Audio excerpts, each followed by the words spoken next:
Hello. So in this video, when I'm talking about the situation in Ukraine and how it's perceived around the world, with the Russian armed forces being widely accused of war crimes, such as deliberately bombing civilian areas, civilian residential buildings, when there are no enemy combatants to those buildings whatsoever.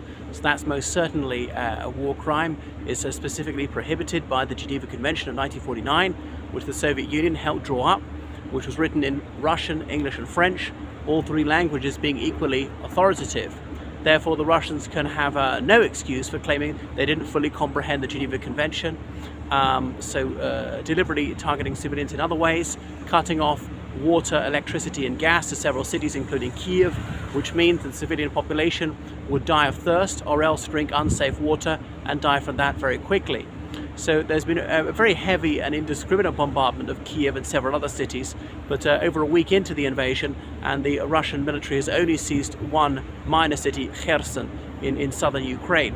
So the invasion is clearly far behind schedule, which is why they're running out of fuel and food and so on. They thought that Kiev would fall within 48 hours, but it's widely assumed that Kiev is going to fall within a week. There's only so long that they'll be able to hold out.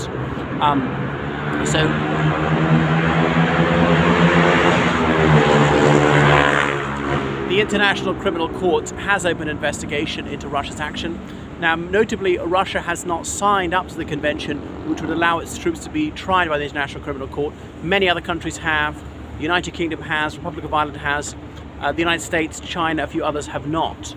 So it's questionable whether Russian troops could ever be arraigned before the ICC. Russia virtually never punishes its own troops, even for the willful murder of civilians, even when that's proven absolutely beyond a shadow of a doubt.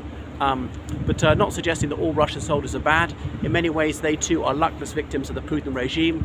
They've been incessantly pumped full of propaganda. There have been some images of Russian soldiers in their vehicles surrounded by Ukrainian civilians who stand in front of the vehicles, who jump on the vehicles. Now, the Russian troops could get worried. They're going to be overpowered. The windows will be smashed, their guns will be taken off them, they can be killed. But in fairness to them, the Russian troops, they didn't run over the civilians, they didn't open fire or anything like that. But anyway, from the Russian High Command, it's really been a strategy of just pulverizing cities and saying, well, we're going to starve civilians until you surrender, which so far has not really paid off.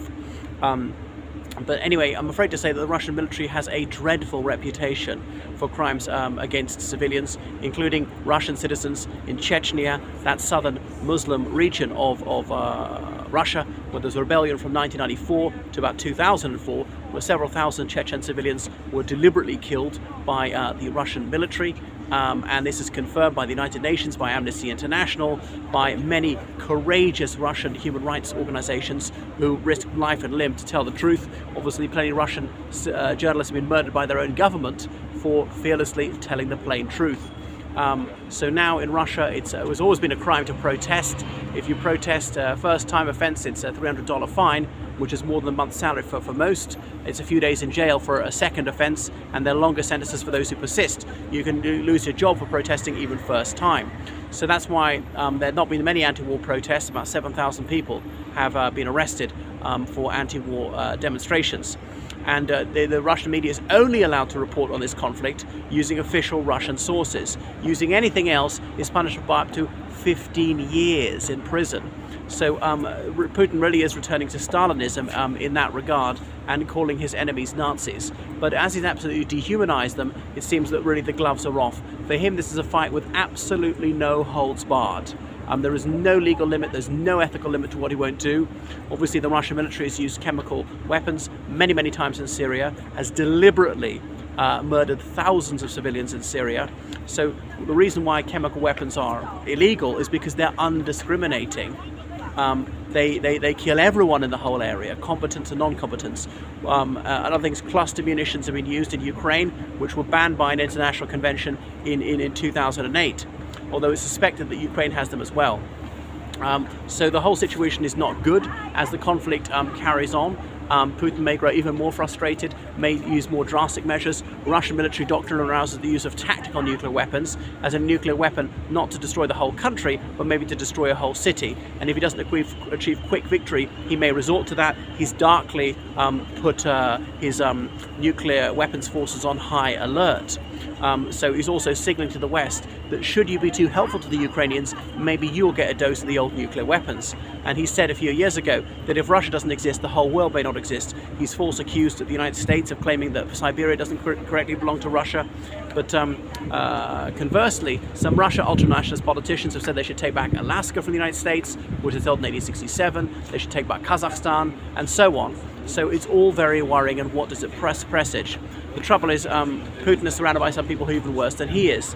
Narishkin, Patrushev, Bortnikov, all men born in the 1950s who grew up in St. Petersburg, who are cut from the same cloth as him, with the same worldview, probably providing this echo chamber for him, simply reinforcing his delusions. And Putin said the other day that the majority of Ukrainians realize they're Russian, that Ukrainians and Russians are one people. Is that why he's killing so many Ukrainians? Because they're Russian?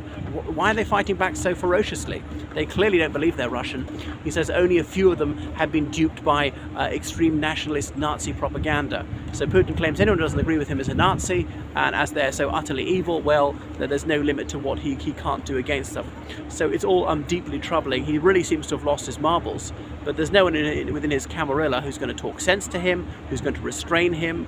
Emmanuel Macron, the president of France, has been on the phone to him regularly, trying to calm him down, but he's not tranquil. There are also some rumors that Putin may be terminally ill. Is that why he sees this issue as something he has to resolve quickly? That explains his impatience. He spent 8 years trying to sanction-proof his economy. It's really not working. The Asian Infrastructure and Investment Bank announced today that they shan't be lending any more money to Russia or Belarus because Russia's debt rating by Fitch has been reduced to junk. So they're going to find it very difficult to raise capital in international markets. They've been cut off from SWIFT and so on. Their debit cards, their credit cards won't work. There is a CIPS alternative payment system. There's talk about BRICS, Brazil, Russia, India, China, and South Africa can set up some sort of alternative payment system, but they're facing very real headaches, and this economic situation is only going to get worse and worse. Will people be paid on time? It might be back to the bad old days of the 90s when they're not paid on time. Inflation is bad, there's no doubt about it. It's over 10%, but it's not hyperinflation yet, though that could still come. So I think the Western strategy is to gradually squeeze him, not do anything too sudden and dramatic, which might make him reach for the nuclear button, but to gradually wear him down and maybe support partisan warfare by the Ukrainian resistance. I mean, Kiev is going to fall, it's a matter of time, but can that maybe be sufficiently costly for Russia in terms of gold and blood that Putin gradually concludes that it's not worth it, he's got to strike a deal? What's the off-ramp? Is there a face-saving way he can back down? To retreat now would just be too humiliating. Russians live in poverty because they spent so much on the military, but they can't even defeat Ukraine. So it really doesn't justify all this huge military spending. And really, one of the reasons they live in poverty is because Putin and his cronies have been ripping off the public, have been stealing from them for decades. That's enough from me. Thank you here from London, UK. Goodbye.